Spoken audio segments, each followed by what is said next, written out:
Hello, I'm Bill Horton, an instructor here at the Applied Technology Center at MCC. In this lesson, we're going to talk about adjusting manifold gas pressure on a furnace. Gas furnaces have to burn at the proper air-fuel ratio for optimum efficiency and the cleanest, safest combustion. To ensure this happens, a technician needs to be able to read and adjust gas pressure properly in the field. There are two places where a technician can access ports on the gas valve that can be used to measure the pressure. They are normally located on the inlet side of the gas valve that connects the gas service to the heating equipment via the gas supply pipe, or on the outlet side of the gas valve going to the manifold that supplies the burner assembly, the fuel for combustion. The burner is the point where fuel and air are mixed at the correct ratio for good combustion. The gas must be delivered at the correct pressure for the best possible combustion. There are two pressures at the gas valve that are essential in understanding gas furnace pressure. Technicians also have to understand the scale of the pressure reading and the instruments that are used to measure it. The furnace should always have a gas shutoff valve just outside the unit to isolate it from the gas supply for service work.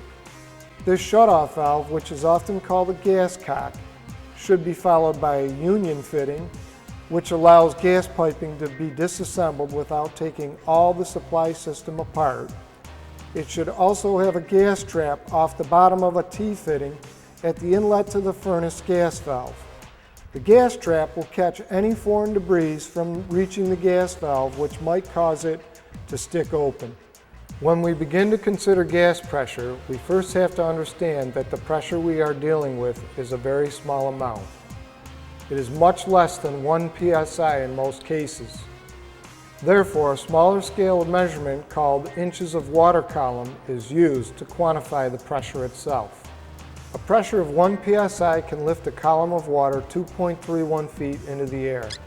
Gas pressure is measured in inches of water column, and therefore there are actually 27.72 inches of water column in 1 psi. And we say that 1 psi equals 27.7 inches of water column. Most gas pressure ranges are 14 inches of water column or less, depending on the fuel type. Most furnace tags will list the two most common gas pressures used, either natural gas or propane. Gas furnaces come packaged, ready to run on natural gas, and can be converted to propane with a conversion kit if the manufacturer allows. The furnace tag will list two different pressures for the gas valve itself. The inlet pressure in a minimum and a maximum value, and the manifold pressure the valve should be adjusted to for proper fuel combustion.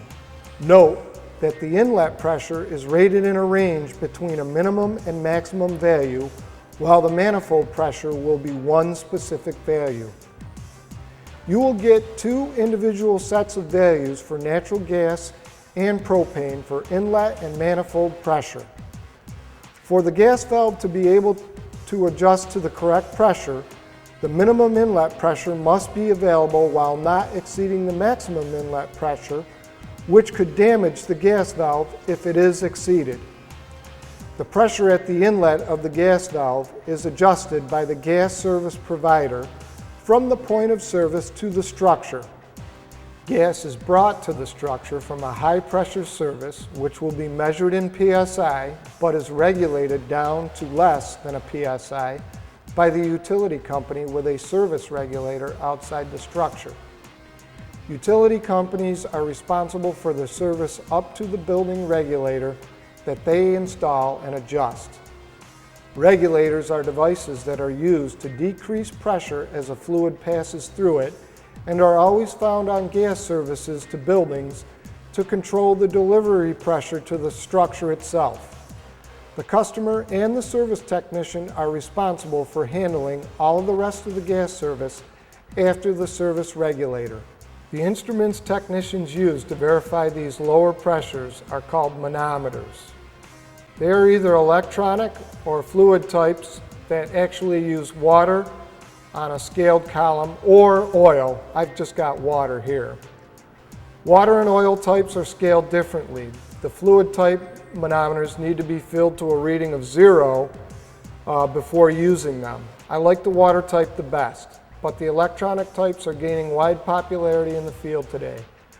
No matter what type manometer you decide to use, once you understand the pressure scale you measure in, verifying and adjusting the manifold gas pressure is a relatively simple process.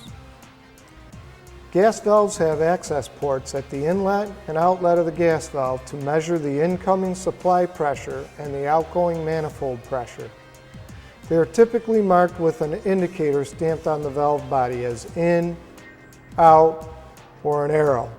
They also come equipped with another built-in gas regulator to adjust the manifold pressure right at the furnace. Up until recently, these access ports were exclusively an 1/8" threaded female fitting that comes with a 3/16" Allen head plug. This plug is removed from the valve body with a 3/16" Allen wrench and fitted with a brass 1/8" male threaded by 1/8" barb fitting. A hose is then fitted over the barb fitting and feeds into the manometer to read the pressure at the access port.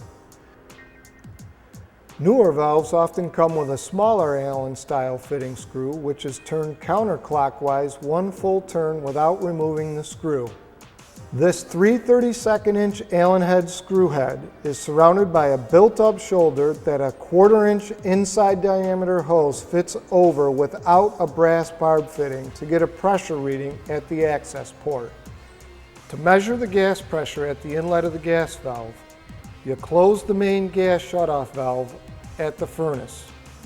Open the inlet pressure port on the gas valve and tie the manifold hose into the access port.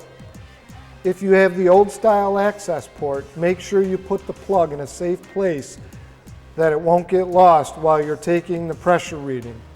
Next, you simply open the main shutoff valve and see what the pressure on the manifold gauge reads. It should fall between the minimum and maximum value listed on the furnace tag and stay above the minimum value when the gas-fired equipment runs.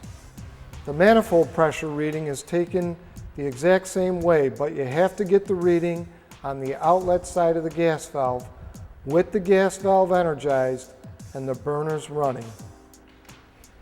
You must make sure the manometer hose is connected and there are no access plugs that are left open where gas could come out and ignite at a place other than the burner itself. To observe inlet pressure and manifold pressure at the same time, you would need 2 manometers. If you only have 1 manometer, it is okay to assume that if the manifold pressure can be adjusted and maintained while the unit is running, then the inlet pressure is good. It's important to remember that when you are done taking your pressure measurements and adjusting the manifold pressure, that all the access ports on the valve get closed back up again before returning the unit to regular service. Any access ports that are left open will leak and cause a very dangerous situation that could result in a fire and explosion. Now it's time to adjust the manifold pressure itself. Furnace gas valves have a built-in pressure regulator that comes with an adjustment screw on it. The screw is covered by a protective cap that is about the size of a dime. This cap can be removed with a flat-tip screwdriver. The regulator screw should always have this protective cover in place unless there is a manifold gas pressure adjustment to be made. When observing the manifold pressure with the burners of the furnace firing, note the furnace manifold pressure rating from the furnace tag and verify that it matches the tag rating from the manometer pressure reading. If the pressure does not match the tag rating, then increase or decrease the manifold pressure as necessary. Manifold pressure is increased by turning the regulator screw clockwise and decreased by turning it counterclockwise. The typical manifold pressure for most natural gas furnaces is commonly 3.5 inches of water column, and for propane it is 10 to 11 inches of water column. Propane is heavier than natural gas and therefore needs a higher delivery pressure. It is also more dangerous than natural gas because propane is also heavier than air, while natural gas is not.